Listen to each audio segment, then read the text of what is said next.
Welcome back, vacationers. Now, before we start the video, I just want to make a quick announcement that I'm officially a YouTube partner. I'm very, very excited, just a little bit nervous because this is all new to me. But thank you and blessings in advance for all of those who would want to join this experience and this adventure with me. Now, for today's video, we're going to be talking about the Brightline, which I just finished getting out of on my last trip. If you like what you see, please, please, please, always like and subscribe. And now join because it helps out the channel immensely. Now let's begin the video.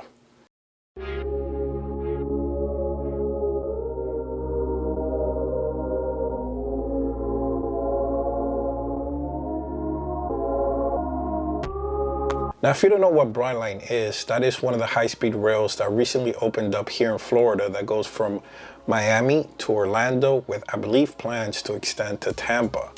Now, when this Brightline first opened, or the announcement of this Brightline came out, I was extremely excited because it was a great way to commute from Miami to Orlando in what I thought a very fairly quickly way and hopefully inexpensive way than having to drive there and back. So the biggest issue is that ever since COVID, a lot of people migrated over here to Florida, where a lot of buildings like these that you see over here started popping up in what we feel it's already an overcrowded place.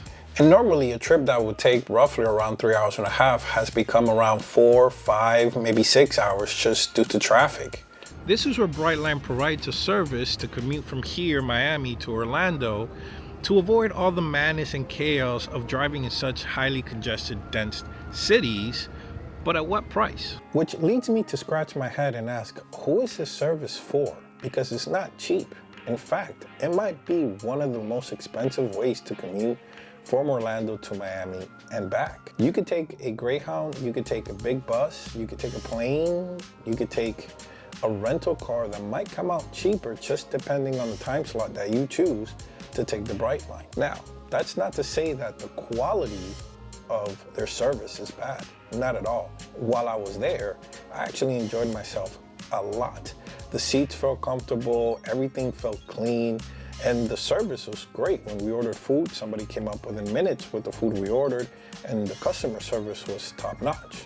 And it's not like you're saving on time either. The commute was about 3.5 hours from Orlando to Miami, which is a normal commute. I mean, if you take away the traffic on some days, and that is part of the service they do provide. But if you have a clean highway, it's around the same time, 3.5 hours. So if you want to drive yourself, it costs $40 to go, $40 to get back in gas, and $20 in tolls, which still comes out cheaper, I guess, if you're traveling with more than one person. If you're traveling alone, I can see why that makes sense. But when you're traveling with a party or a family and you want to avoid driving to and from Orlando, I just don't see how that's an option. I don't know. My verdict is still out on the Brightline. In regards to, is it a service I would use compared to the other services available to commute to and from in Orlando? Like I said, the quality of their service was top-notch. The bar, the lounge, the waiting area, everything was pretty top-notch. And I enjoyed myself and I had fun. But what do you guys think?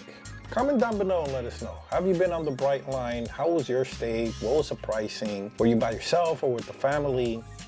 Tell the vacation squad how your experience went. On to the next trip. Stay safe.